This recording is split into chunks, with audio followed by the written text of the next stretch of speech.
Welcome to Freethought Matters. I'm Annie Laurie Gaylor. And I'm Dan Barker. Annie Laurie and I are co-presidents of the Freedom from Religion Foundation, which produces the show, Freethought Matters. FFRF is the nation's largest association of freethinkers. That means those of us who form our opinions about religion based on reason rather than faith, tradition, or authority. And the Freedom from Religion Foundation also works diligently as a watchdog to protect the constitutional principle of the separation between state and church. Please ask for information about FFRF, or you can join us online at ffrf.org. And joining us today on Freethought Matters is an advocate for the rights of freethinkers, Anita Weier, who conceived of, introduced, and got passed a historic ordinance to make non-religion a protected class in Madison, Wisconsin. And Anita is an award-winning reporter, formerly assistant city editor for the Capital Times newspaper. She served as an alderperson for 2 terms in Madison, and she ended her final term with the monumental achievement of adding non-religion as a protected class. So congratulations and welcome to Freethought Matters. Thank you. So before we talk about this ordinance, and it's got a lot of specifics about civil rights, Anita, I wanted to also talk about your background. And of course, at FFRF, we knew you for years because we would get a friendly phone call from you as reporter at the Capital Times about some FFRF issue in the news. But you have a journalism background and also, I think, library?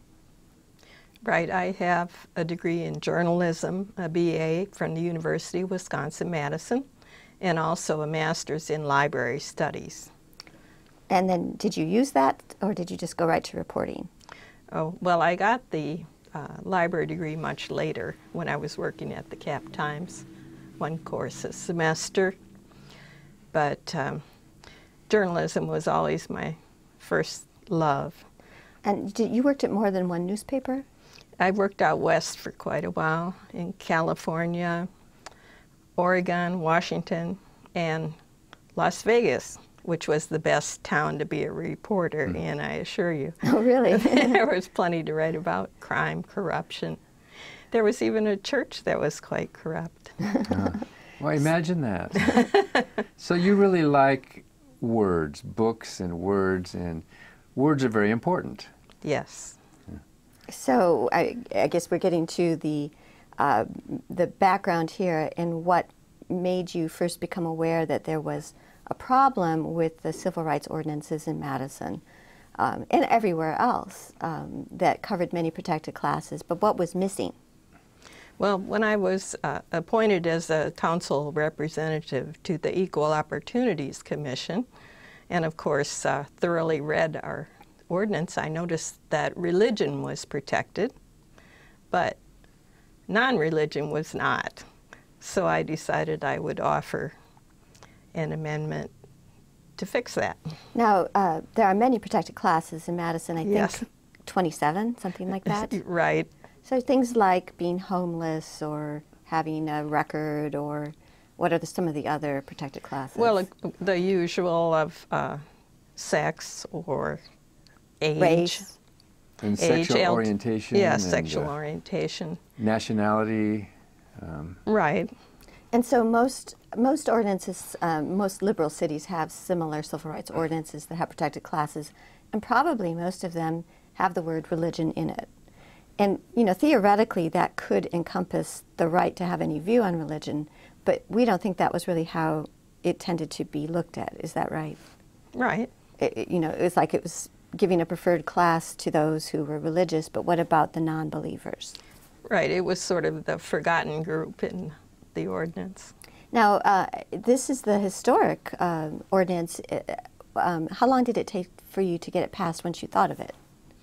Oh, well, it took a little time to develop the ordinance, the explanation of what this meant, non-religion. And at first I made a little mistake of omission. I had atheist, but that would exclude agnostics or freethinkers or other categories, just non-believers in general. So we changed it to say non-religion.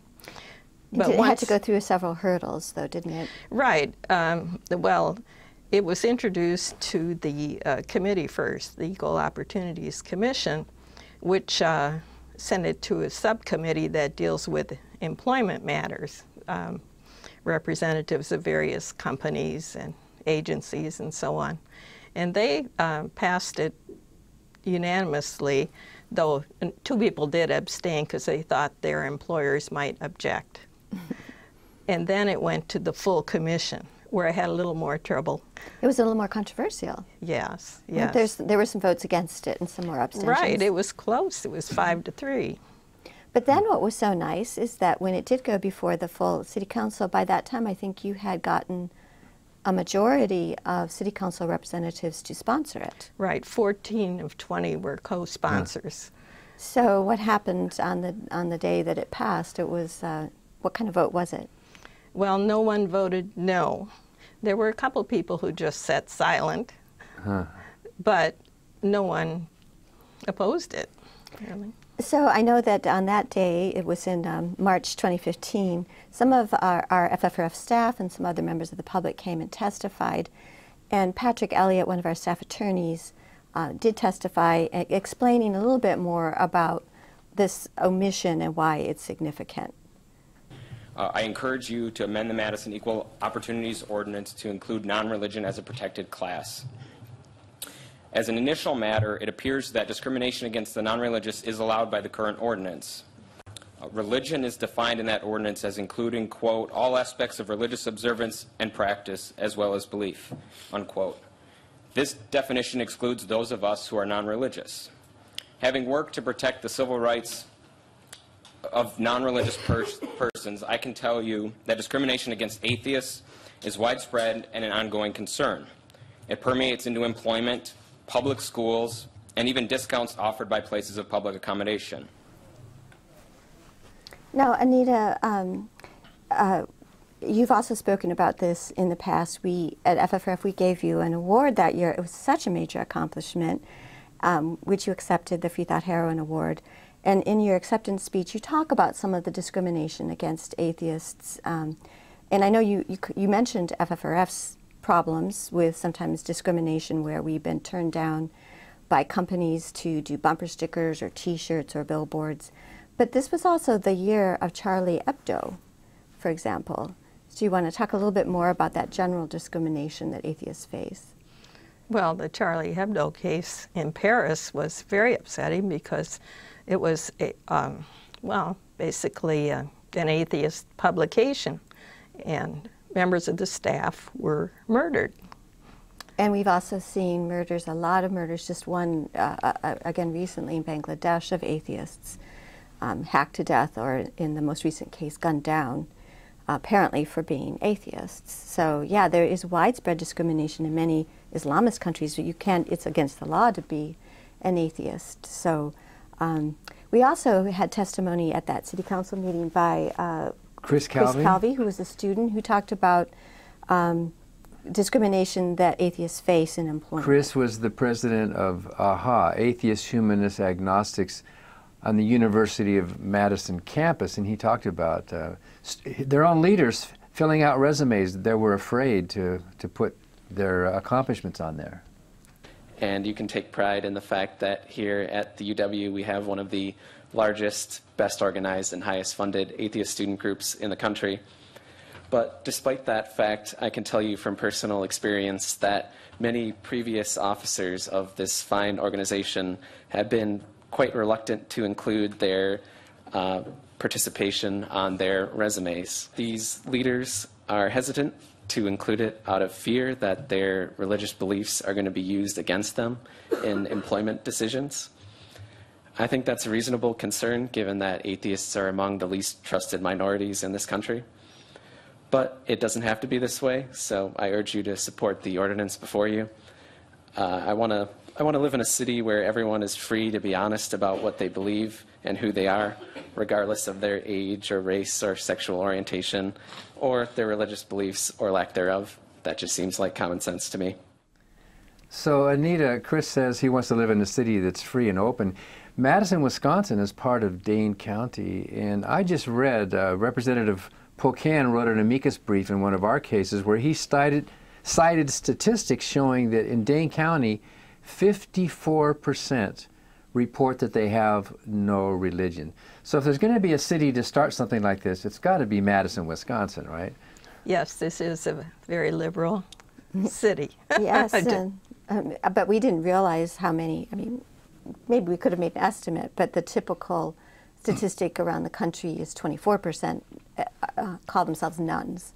So we're more than double in Madison. Yeah, I was surprised by that figure, the 54%. And maybe we can claim a little bit of credit at FFRF since that's our home base. Well, it doesn't mean they're all atheists. It means they just put down no religion. Some of them might have personal views, but they don't identify with any particular religion. Yeah. And then I think there was also testimony by Andrew Seidel, one of FFRF's staff attorneys. So let's listen to that. And some of the discrimination is a lot more insidious. We've seen a rise in non-religious parents being denied custody or having their visitation curtailed simply because of their non-religion. We've seen model employees outed in the workplace as non-religious and all of a sudden start receiving negative performance evaluations and even be terminated, as Patrick mentioned. We see discounts offered to religious people that are not extended to non-religious citizens.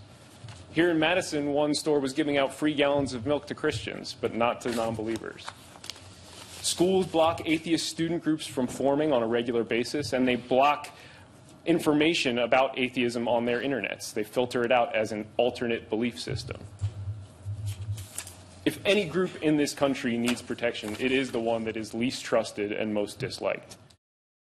So the milk thing wasn't just Christians, it was Catholics. Yeah. It was a Catholic store owner who was saying, if you bring in your bulletin from Catholic Mass, you'll get some free milk. And you wrote a letter about that and complained. Well, we had to hire an attorney. We didn't have any staff attorneys. We had a protracted negotiation for about 1.5 years before we finally got that stopped. You know, I was patron there, and that's how I happened to notice people with these coupons for free milk, which is a pretty good deal.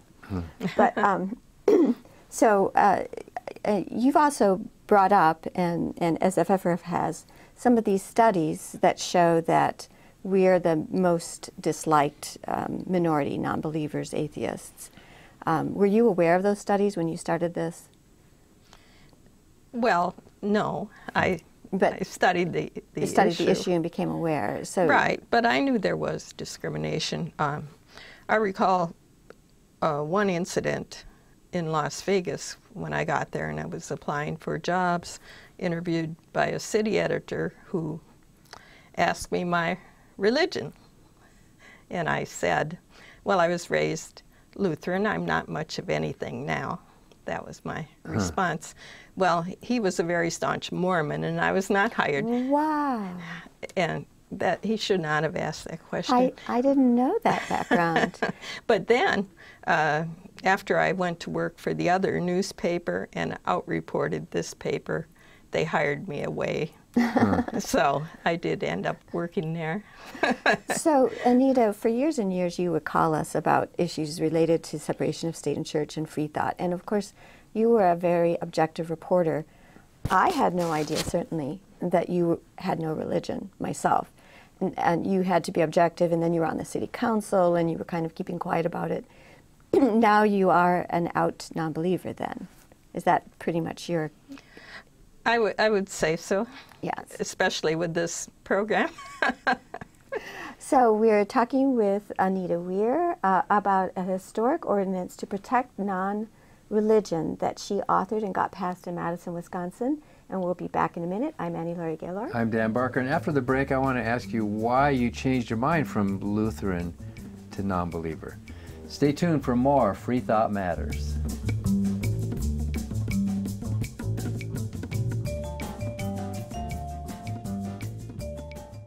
Hi, I'm Julia Sweeney, and I'm a cultural Catholic. I'm no longer a believer, and I even wrote a play about it called Letting Go of God.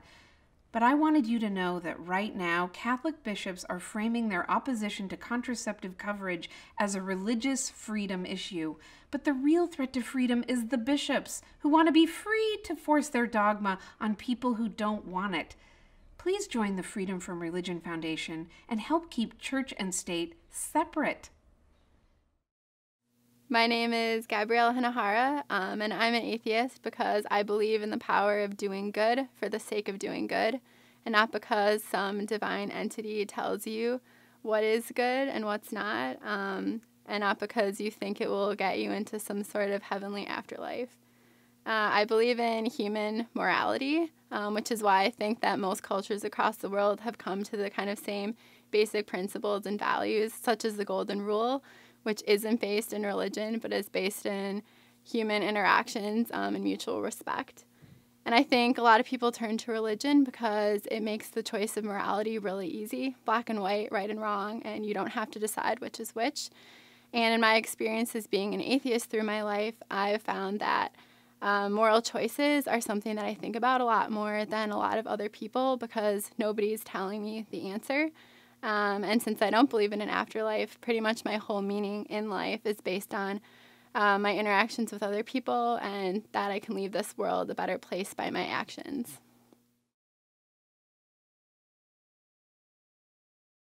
Hi, I'm Ron Reagan, an unabashed atheist, and I'm alarmed by the intrusions of religion into our secular government. That's why I'm asking you to support the Freedom from Religion Foundation, the nation's largest and most effective association of atheists and agnostics, working to keep state and church separate, just like our founding fathers intended. Please support the Freedom from Religion Foundation. Ron Reagan, lifelong atheist, not afraid of burning in hell.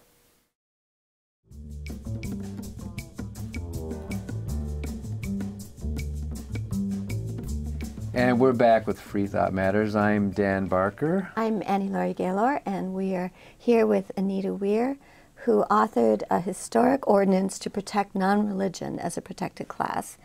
And Anita, you were just telling us you faced discrimination as a non-believer.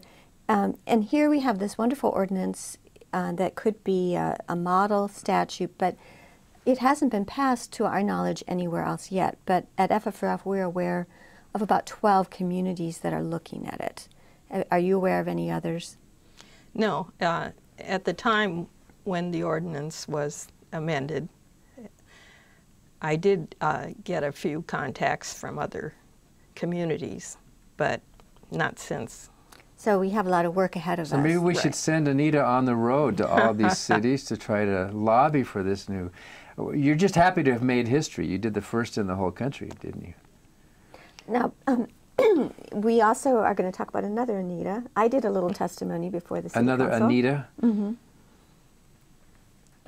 And I'm hoping you will make some more history today by supporting Anita Weir's very historic, one-of-its-kind, unique amendments seeking to make the non-religious a protected class. And as far as we know, this is the first time it's come up in a city or a county. And there was another Anita in the 1970s, you may remember, Anita Bryant in Dade County, Florida, who had a much less nice idea, which was to take away rights from people, a class of people, gays. And she seeded a nationwide movement. And I'm hoping that this much nicer ordinance proposed by Anita Weier and supported by many of you will seed a national movement to make a protected class of non-theists, and it will make a great difference. So it worked. Dan wanted to come back and talk a little bit about what changed your mind about religion. You were brought up Lutheran. Well, I was very religious and from a small farming community. So, well, it was just basically accepted. And the main discrimination in town was, well, fights between the Lutherans and the Catholics, actually. That was... Wait, was this Wisconsin? Oh, yes, yeah. Yes. Well, that was a big, you remember the case, the Weiss decision, they outlawed Bible reading in the public schools because it was the Protestant Bible. And so a Catholic family sued the state and they won. And since 1890, there's been no Bible reading in the public schools over in that Wisconsin. Lutheran Catholic fight that was going on. That's right. Which denomination were you brought up in? Well, it was the Wisconsin Synod Lutheran. Oh, so very conservative. Yes, yes. Very conservative about women. Right, and about things like dancing. I think perhaps even playing cards. I'm not sure of that one. But, right, it was rather restricted, but... So was your family very devout? Well, I wouldn't say that, but we did go to church. And so about what age were you when you started to question She religion? wanted to dance and play cards. I mean, that's... Well, in high school, I started to doubt, but my father died when I was a senior in high school, and so I had these concerns. Well, I'll never see him again, and maybe I can. But gradually, then, after that, I came around again to the point where I just could not believe in what I considered a fairy tale. And today, I think there are a lot of journalists who are non-religious, but it was very rare for us to run into reporters that would out themselves. I mean, maybe the profession has changed along with the rest of society and become more secular, but what's your view? Do you think a lot of reporters of your generation were non-religious and just not saying it? No, well, we didn't really talk about it. Talk about it. So, but I know that with politicians, and having been one on the city council after I retired from journalism, politicians are very unlikely to say that they are atheist or non-believers, because it could lose votes, basically. And I know there were a few other members of the city council here who were non-believers, but... Well, Annie Laurie pointed out in her testimony at that meeting that an atheist is the person most Americans would least likely vote for to be president, or to have your child marry somebody. Very low on the social totem pole. Right. And then in Andrew's testimony, we didn't show it, but he cited a 2011 study that said that atheists were tied basically with rapists. I mean, this is ridiculous. Of who you would find undesirables, untrustworthy. Untrustworthy. Yeah. And this study out of the University of Minnesota that we started to talk about, it was finding that all of the out groups from the past, such as African Americans, Muslims, women, blacks, gays, since 1960 had made tremendous progress in social acceptance, but staying static was that atheists, that we hadn't made any changes even though society had become more liberal. And recently we did that study, I think it was a year ago, where they found out that now the Muslims have gone down a little bit in social acceptance, so atheists and Muslims are kind of tied again at the bottom of the social totem pole when it comes to acceptance. But at least there is more protection for Muslims in most civil rights ordinances. Now, in terms of the practical import of this ordinance, could you explain a little bit, just for somebody who's not familiar with the Civil Rights Act, what the whole meaning of that is? Well, basically, our ordinance in Madison protects the various classes of people from discrimination in employment, in public accommodations, and in housing. So you can't not hire somebody because they're an atheist or all these other protected classes. You can't deny them housing. What else?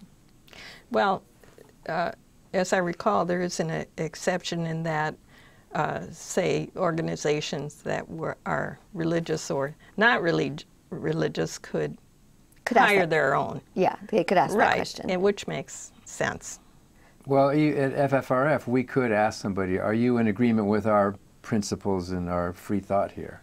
Because obviously you couldn't force a church to hire an atheist to promote the church. Right. That's not going to work. You couldn't force us to hire Franklin Graham.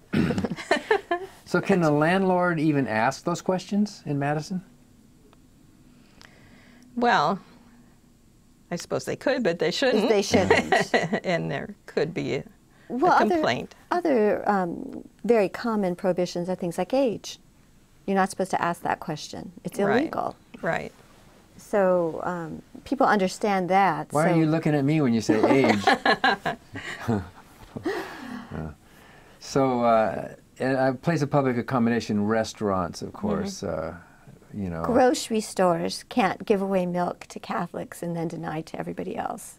I mean, and that really was a very irksome kind of discrimination to run into as a consumer myself. And as at that time we weren't particularly prosperous, that gallon of milk was a really major benefit. And we tried to explain to the grocer, you know, you couldn't give a gallon of milk to white people and then not to black people. There's like an ad in the church bulletin. He had this little ad at the bottom: tear out this coupon from your church bulletin, bring it in for some free milk. Nobody else had access to that. But we tried to explain to him, you know, how noxious and egregious this kind of invidious discrimination was, and he didn't get it. As a Catholic, he wanted the ability to discriminate in his place of accommodation. So this really does show how important this kind of ordinance was. We wouldn't have had that protracted year-and-a-half negotiation of letters back and forth that we had to pay for with attorneys had we had that ordinance. We could have just said, you're going to get a phone call from Anita, you know. That would have done it. Well, now, though, I think the situation is much worse considering the extent to which religion has been seeping into state and federal government. And I think it could be very dangerous eventually. So we'd like to see this, of course, not just at the city level. It's just in one city. We'd like to see this at the state level. I don't know about the Civil Rights Ordinance itself at the federal level, but to see that kind of understanding that you can't discriminate against someone because they don't believe in a God or your God seems very important. Right. Well, that was a wonderful thing you did, Anita. Taking the initiative to introduce the ordinance like that and then to make history the way you made history. So thank you for what you did, and thank you for being a guest on Freethought Matters. Thank you for inviting me. And thank you for watching Freethought Matters. Because free thought matters.